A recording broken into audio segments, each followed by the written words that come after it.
Ronnie and the Robber. Ronnie came up the street with a pocket full of candy, and a hand full of candy, and a mouth full of candy, which was the way Ronnie often came up the street, for Ronnie loved candy. Every time Ronnie went to the store for Mother, he managed somehow to get a piece of candy, or two pieces of candy, and sometimes a whole sackful of candy. The storeman liked Ronnie, for he was a good sort of boy, who never got in the way and almost always smiled and was ready to run errands and said, "Yes, ma'am," and "Yes, sir," in the proper places. So the storeman would likely give Ronnie an all-day sucker or two chocolate drops, and Ronnie always said thank you and popped the candy into his mouth. Sometimes Mother would give him a nickel or a dime, because Ronnie would say, "Mother, mayn't I have some candy?" And Mother would say, "Well, yes, I'm afraid, though, you're getting too much candy. But you may have a nickel's worth this time." And so Ronnie would get a whole sackful of candy. Now he came up the street with his pocket full and his hand full and his mouth full of candy. And when he was almost home, he met some boys who were playmates of his. "Oh ho!" cried the boys. "Here's Ronnie plump full of candy. Let's play robber and get some." "Oh no," said Ronnie. "I'll give you some candy, but let's not play robber. I don't like robbers. Robbers are bad men who go sneaking around in the dark trying to steal your money and maybe knock you on the head. I wouldn't play with robbers." "Well, give us some candy then," said the boys. "All right, here's some for Jack, and here's some for Paul, and here's some for Wally.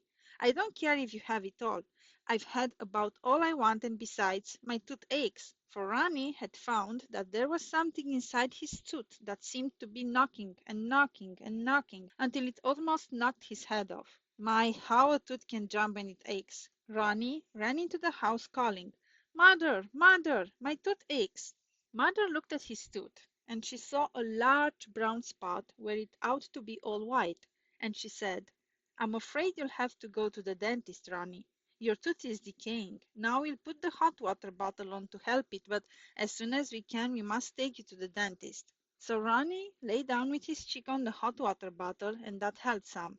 But when he turned over, got up, there was that throb in his tooth that seemed almost to knock his head off, and he said, "Hurry up, Mother, and let's go to the dentist." So his mother got the car out and took Ronnie with her, and they rode down to the dentist's. They went into the office, and there was the big chair and the tall drill and all the shining tools in their glass case, and there was the white-coated dentist smiling at them. "What's the matter, Ronnie?" asked the dentist. "My tooth hurts awful," said Ronnie. "Climb up in this chair and we'll see," said the dentist. So he looked and he poked a little, and he touched the sore spot and made Ronnie jump. "Oh-ho!" said the dentist. "I guess Ronnie has been playing with robbers." "No, sir, I haven't," said Ronnie. "The boys wanted to play robber, but I wouldn't do it. I don't like robbers." "Didn't you have some candy yesterday?" asked the dentist. "Yes, sir, and today, and almost every day, but candy isn't a robber."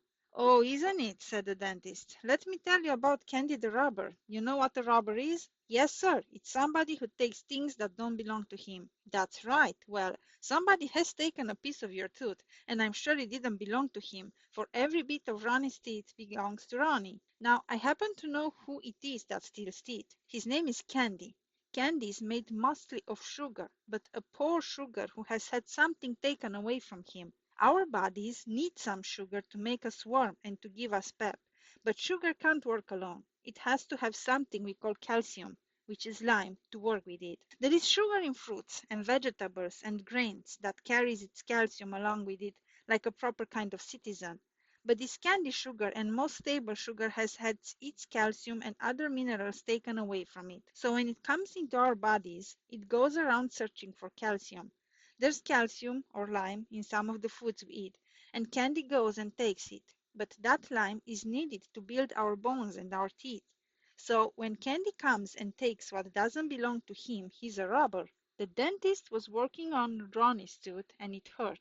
But Ronnie was so interested in what the doctor was saying that he almost forgot to say ouch or oh, except when it hurt worse. Now the dentist stopped a minute, and Ronnie said, "But poor Candy, he's been robbed too." "Yes, that's so," said the doctor, "and we may be sorry for Candy. But you know, Ronnie, a good many men have had something taken away from them, and it's only if they are sorry for themselves and don't like to work that they turn robber." They don't make good playmates, though. You don't like robbers. You stay away from them. Now, Candy is a robber. He has a sweet look, but once you start to play with him, before you know it, pop goes some calcium into his pocket and whisk. Goes some more when you're not looking. And before you know it, there's a little hole gouged in your tooth, and pretty soon there's a bigger hole. Then you have to come to the dentist to have the holes plugged up. I like to have you come to see me, Ronnie, but I'd rather you come before you have let Candy steal your calcium. And I'll watch to see that no little hole starts, and so I'll keep your teeth in good shape. There you are.